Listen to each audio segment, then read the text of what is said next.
There were all these rumors flying that something was going down at the Department of Education. And there were rumors flying that like everyone was forced out of the building by 6 o'clock last night. And Like there were gunpoint. That's what I heard.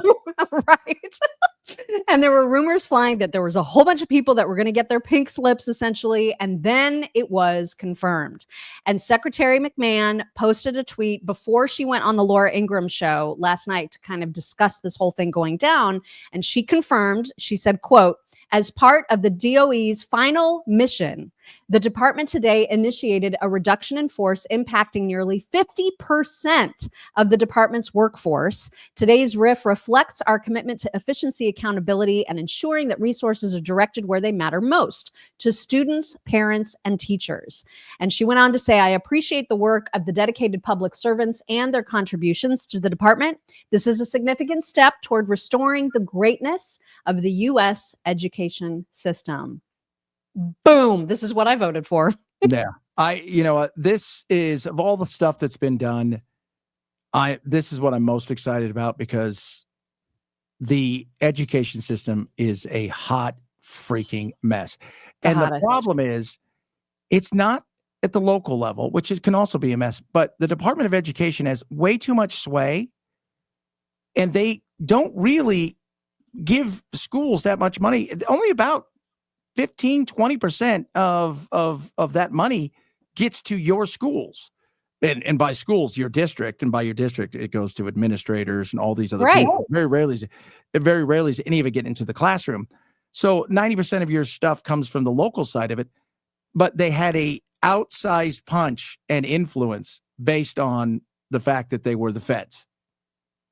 Yeah. Well, and there's been a lot of talk about how so much of the money, to your point, doesn't get where it's supposed to go. And in fact, it ends up going to, I don't want to call them NGOs, but essentially NGOs that are consultants, or they're in charge of, promoting more DEI initiatives in your school districts. It's all nonsense that doesn't do anything to benefit kids, but it benefits and lines the pockets of a bunch of consultants that are useless when it comes to education, as we can see from the test results. Yeah. Yeah. Oh, and those test results, the amount of money we spend is insane for what we get.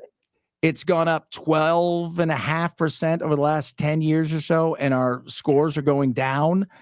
And there's a lot of reasons, not just about the money side of stuff, because especially in a lot of these massive school districts, LA County, New York, and stuff like that, you may have schools where 75% of the kids don't speak English.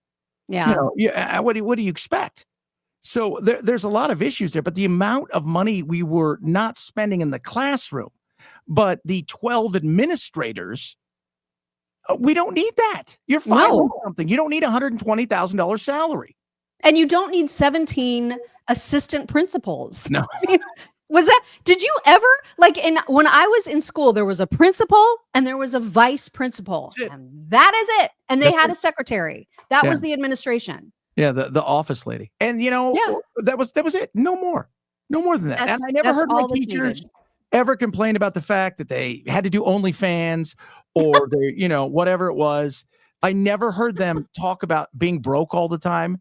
And did you hear they never had to buy their own supplies? Mm-hmm. Like if they wanted to do something different, like we're doing something here, I've decided to introduce, we're going to have silkworms and we've brought these in and I've got some stuff that's different, but it wasn't like, I got to bring all this stuff in. And also when we were younger, you know what, mom and dad, if you can't supply the crap, you better figure something out. Right. Yeah. Sorry, God, it was that's a you problem. It was a much different time.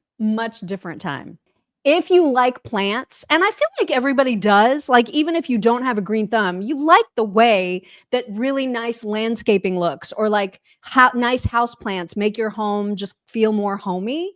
And so I've always really liked the way, and I've always appreciated the way that other people can keep their yards and have like these beautiful flowers and amazing shrubbery and gorgeous trees. But like, I cannot be trusted around that stuff until I found fastgrowingtrees.com/chicks. This is the largest online nursery in the United States. thousands of different plants. They've got over 2 million very happy customers, including me.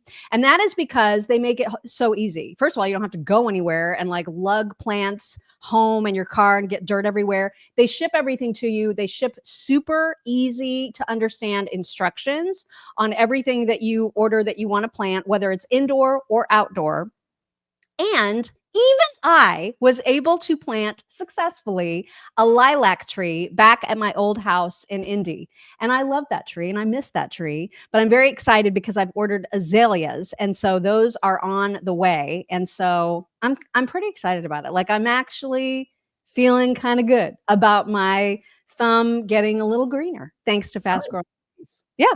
It's pretty awesome. And you can get up to 50% off of select plants right now, plus an additional 15% off of your very first purchase when you use code CHICKS, of course. Again, at fastgrowingtrees.com/chicks.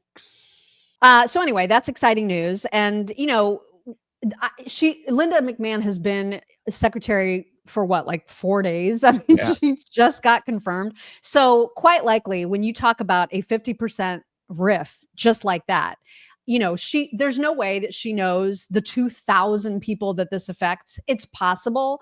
Just like, you know, when you make these, as Kevin O'Leary likes to say it, he says, when you whack this many people, there could be good people that are dismissed, that end up being brought back, and other people that end up getting let go. But to his point, what he always says is you whack really hard at the beginning and then you adjust. You figure out, okay, where are the gaps? Who do we need to bring back? But it's a lot easier to like just make that sweeping cut at the beginning than to do this trickle of cuts and have everybody freaked out. You know what I mean? Yeah, So totally. I mean, I kind of like the way they did it.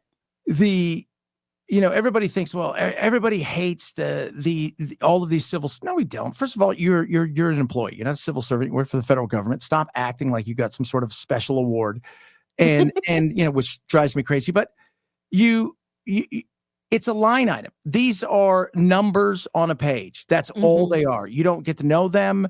It is each one of them has a story. Some of them may be great. Some of them may be bad. It's you and I have worked in the industry for a long time in radio, where how many people did you know got whacked?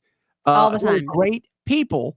But the reality is it's just a number on a page. We have to get to this, and this is how we do it. That's exactly right. And this is awesome. I mean, I know Lee Zeldin, for example, over at the EPA is also doing a lot of cutting. He's eliminating a lot of waste. I mean, I feel like the cabinet secretaries are all working really hard at cutting. And I think that's great. That is what we voted for.